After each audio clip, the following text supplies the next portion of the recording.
Meron tayong isang malalim na tanong na susubukan nating himayin ngayon. Isipin niyo to. Kaya ba ng isang nilikha sa sarili lang niyang lakas at kakayahan na tuparin yung utos na mahalin ng Diyos at ang kapwa para makuha ang buhay na walang hanggan? Posible ba yun?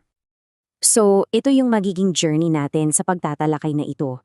Uumpisahan natin sa utos mismo, tapos titingnan natin kung kaya ba natin itong gawin ng solo.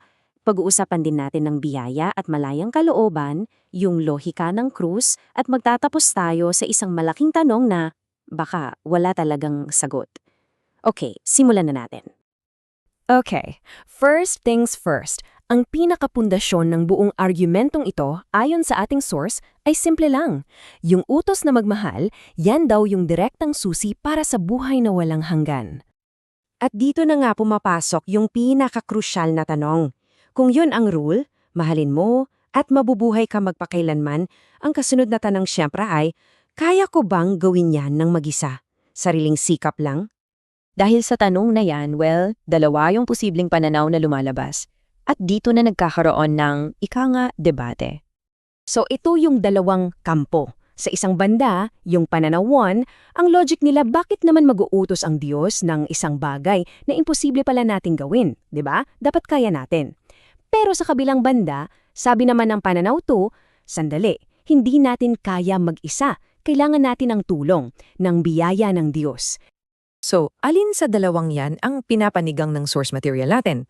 Well, malinaw na malinaw, doon siya sa pananaw 2. Ang tindig niya ay hindi talaga natin kaya't na sumunod ng mag-isa.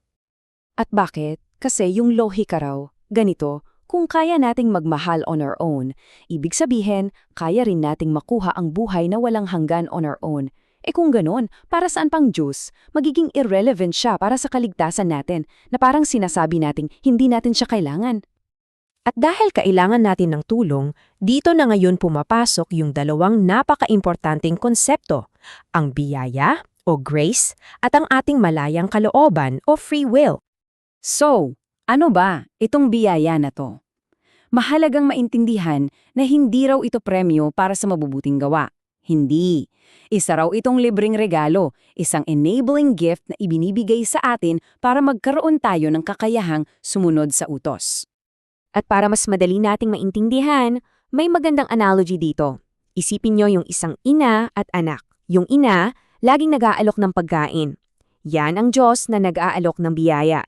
Pero sa huli, yung anak pa rin ang pipili kung isusubo niya yung pagkain o tatanggihan niya ito. Yan naman ang ating malayang kalooban. Kaya naman, sobrang crucial ng puntong ito. Kung may isang nilalang na napapahamak, hindi raw ito dahil nagkulang ang Diyos sa pag-aalok ng biyaya. Hindi, laging nandun yung alok. Ang dahilan ay dahil pinili mismo ng nilalang na tanggihan ang biyayang iyon.